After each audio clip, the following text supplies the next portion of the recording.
Sa sports, may mantra na start strong, finish stronger. And for that to happen, kailangan may reserbang lakas na tapusin ang laro with a win. Ganon din naman sa buhay. Kailangan ng reserbang pasensya sa paghihintay at pagtitiis. Reserbang pagpupursigi sa pagkamit ng pangarap. Ito rin ang paalala sa atin ng Ebanghelyo sa araw na ito. Be like the wise virgins na may reserbang langis para sa kanilang ilawan as they wait for the coming of the bridegroom.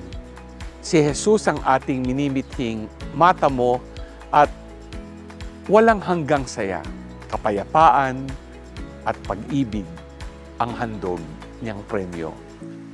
Kaya iba na ang wise at handa sa mga hamon ng buhay para sa walang hanggang buhay.